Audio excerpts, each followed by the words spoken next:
la totalidad de su deuda.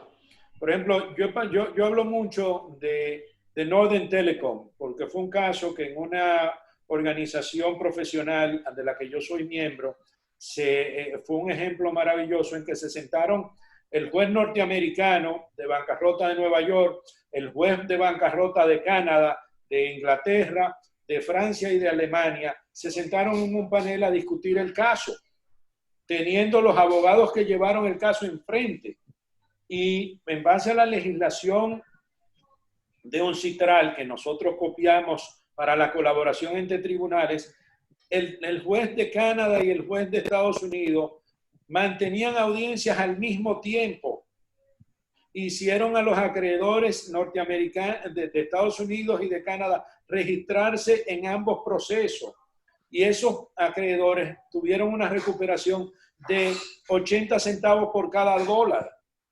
Apenas perdieron un 20% en el proceso. La empresa no se pudo reestructurar y la terminaron liquidando, pero hubo una recuperación bastante alta en los mercados norteamericanos y de cosas. Pero de ahí surgieron empresas pequeñas que compraron porciones del negocio.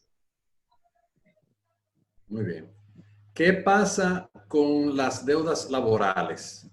Posibles prestaciones, cesantías, pendientes, tanto en un proceso de reestructuración que pudiese haber o en un proceso de liquidación.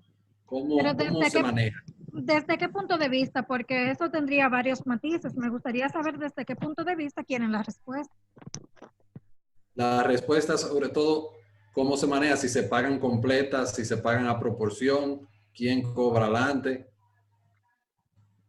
Bueno, con relación a quién cobra adelante, quién cobra después, hay una discusión entre algunos abogados y algunos jueces de que unos dicen que debe de ser el Estado y otros dicen que debe de ser primero los créditos laborales.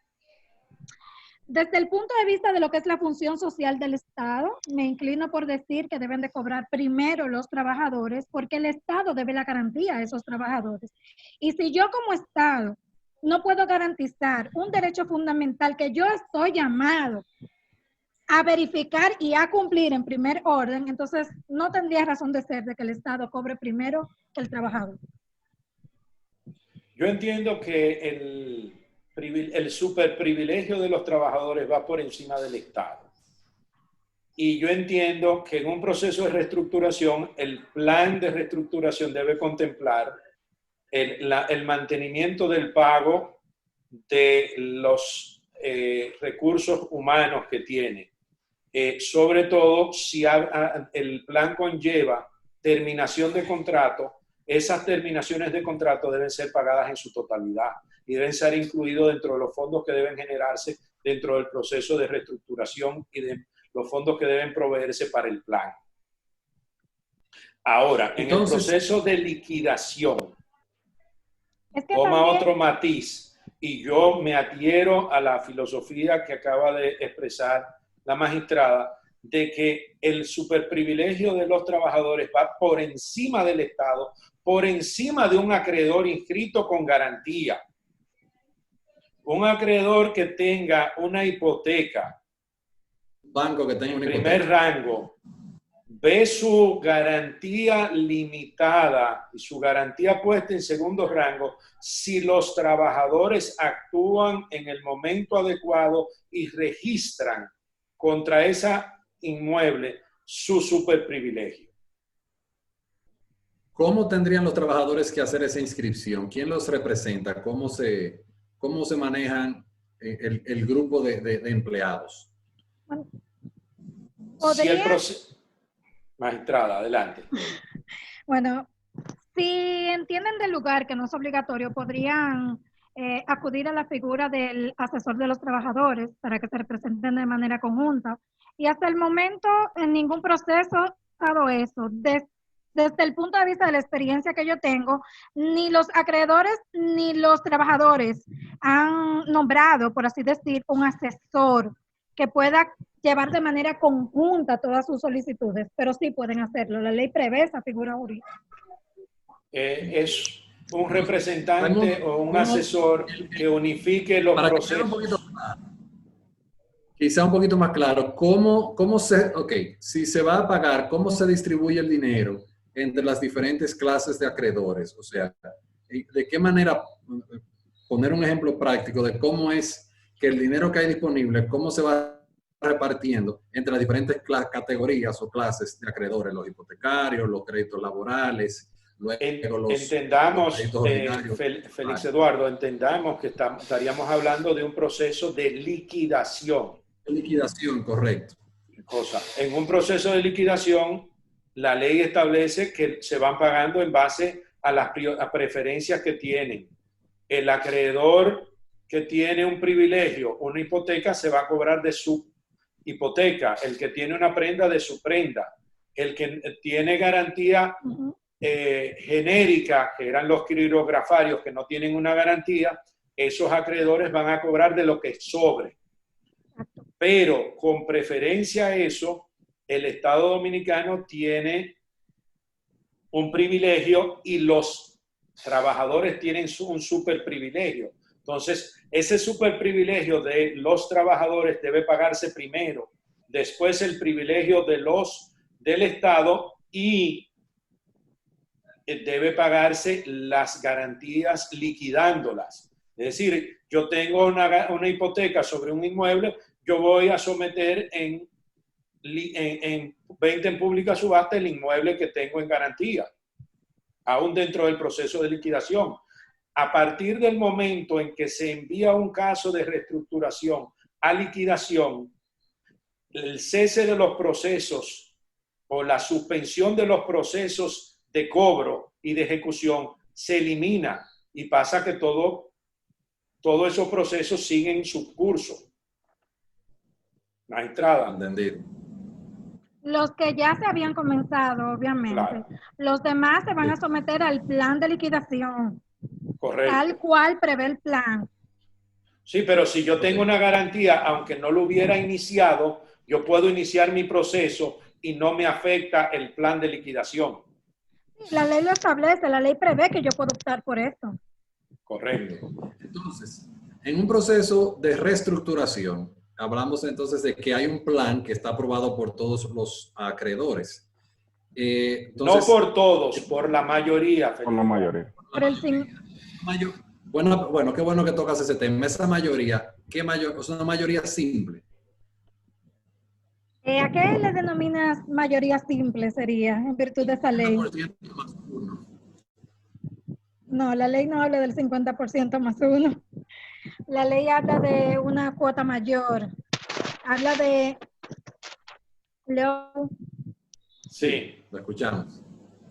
Y la ley habla de un 60% para algunos casos. Y también habla de un 50% cuando sea un único acreedor, que son 12 secciones, que son, por así decir, dos escenarios diferentes en el sistema de votación. Uno, cuando hay un único acreedor, que puede pasar, porque, por ejemplo, un banco que tiene una creencia muy grande con relación a una empresa que está sujeta a reestructuración, compra las demás deudas pequeñas que hay, ¿y qué hacemos?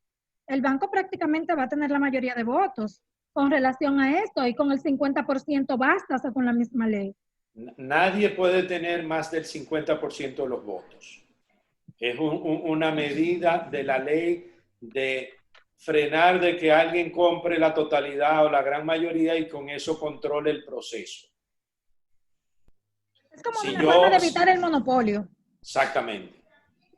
Sí, de que una persona tome una decisión en provecho propio en detrimento del resto de los acreedores. Pero también puede suceder que haya un único acreedor. También, pero ya ahí sí es otra cosa. Exactamente. Eso es un asunto distinto. Entonces, creo que tenemos ya que ir recogiendo. Yo les tengo una última pregunta a los tres panelistas. En la ASIS, siempre una de las labores que hemos hecho recientemente es impulsar, incluyendo modificaciones a leyes que entendemos que hacen falta para mejorar el clima de negocios. A juicio de ustedes, ¿cuáles, hasta con una intervención de modificar la ley, que ustedes entienden que es necesario hacerlo para mejorar la ley, para mejorar el clima de negocios, para que se pueda aprovechar mejor en beneficio de los comerciantes y los que se acogen a ella, de manera que la ASI lo pueda tener en cuenta dentro de sus planes? Yo me voy a atribuir un primer lugar, aunque debiera cedérselo a la dama.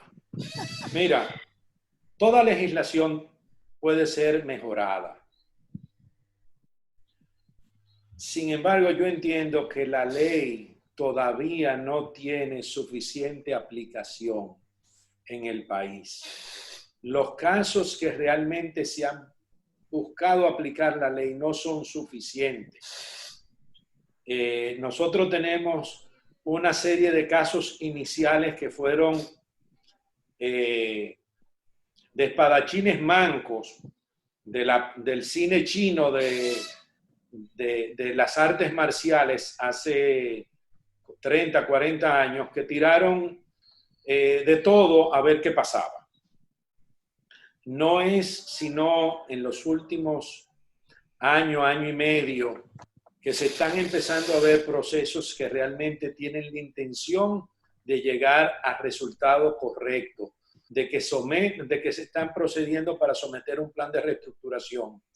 Yo conozco casos que están en los tribunales de que, independientemente de que el tribunal decidiese reestructurarlo por un tema regulatorio, no puede reestructurarse porque no puede operar, necesita de una licencia que fue revocada.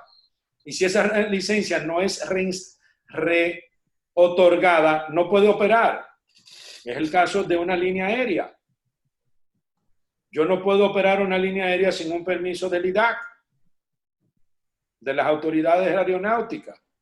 Entonces, el tribunal, la magistrada puede dar una ordenanza ahora mismo, cuando se reabran los tribunales, y no va a operar porque depende de el proceso de que le den la licencia para operar.